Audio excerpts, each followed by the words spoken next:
Il-passaport jew dokument li eventwalment se jintuża biex juri jekk wieħed ikun ximlaqqam jew le kontra l-COVID-19 jista' jkun għodda importanti biex ikun hemm ivvjaġġar sigur bejn il-pajjiżi inkluż f'Malta.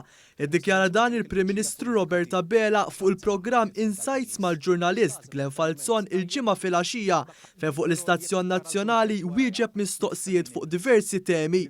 Robert Abela għalli jrid li l-industrija tat-turiżmu f'pajjiżna terġa' tqum fuq saqajja b'mod sigur. Da mistenni jkun diskuss fil-Kunsill Ewropew tal-ġimgħa d-dieħla li se jsir b'mod virtwali. Li naraw li l-industrija tat-turiżmu terġa' tqum fuq saqajja, imma li tagħmlu b'mod safe. Minix lest li nissogra is-saħħa tan-nies għal industrija jew oħra.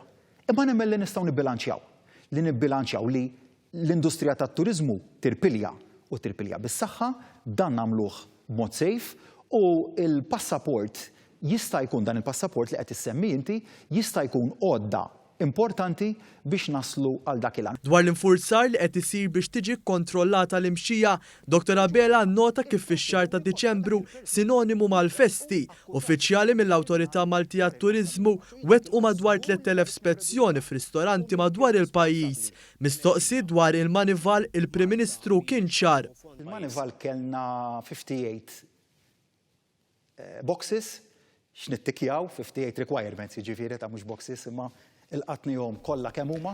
Għal darba darbtejn il-Prim Ministru appella lill-Oppożizzjoni Nazzjonalista biex tiġbed ħabel wieħed fuq il-programm rivedut taċ-ċittadinanza li serva ta' spalla enormi fil-pandemija. U qed nitlob illi jingħaqad magħna u fuq da s-suġġett niġbdu ħabel wieħed.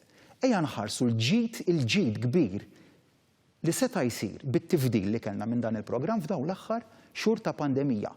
Li ma kellniex il-programm, forsi ma konniex inkunu f'qagħda biżżejjed biex nagħtu s-sostenn li tajna. Dwar l-Ermolta, il-Prim Ministru spjega kif bħalissa għaddejja ħidma intensiva biex jitnaqsu l-ispejjeż fuq l-operat u b'ton determinat għal mhux se jħalli li din il-kumpanija tfalli. Mistoqsi fuq il-prostituzzjoni f'pajjiżna Dr. Abela għal minkejja li jaqbel mad-dikriminalizzazzjoni tagħha saħaq li ma jridx li Malta tiġi pajjiż tal-briedel u tlajjar. Il-Prim Ministru ġie mistoqsi wkoll fuq l-applikazzjoni tal-pipeline tal-gass. Issa qed inħarsu lejn il-hydrogen ukoll. Jiġifieri il-pipeline se jkun wieħed li jitrasporta l-gass imma li jista' jinqaleb għall-użu tal-hydrogen. Se nkunu qegħdin nagħmlu argumenti robusti mal-Kummissjoni, jiena nemmen illi rridu nagħmlu argumenti li jkunu tekniċi. B'kuntrast għall-Oppożizzjoni, Robert Abela tenna l-pożizzjoni tal-Gvern Laburista biex tinbena l-mina bejn Għawdex u Malta u qal li din mhux ser issir biex nirrovinaw l-ambjent iżda biex intejbu l-kwalità tal-ħajja tal-Għawġin. Il-Prim Ministru ma naqas milli juri r-rieda tiegħu biex titwaqqaf l-Awtorità tal-Bini u l-Kostruzzjoni. Rakkomandazzjoni ewlenija ta' dak ir-rapport hija illi titwaqqaf il-Building and Construction Authority dak l-abbozz qiegħed fil-Parlament qegħdin iġri nagħmlu diskussjoni nivvutaw dwaru ħadd titwaqqaf l-awtorità u nimxu quddiem biex inżidu l-istandards regolatorji.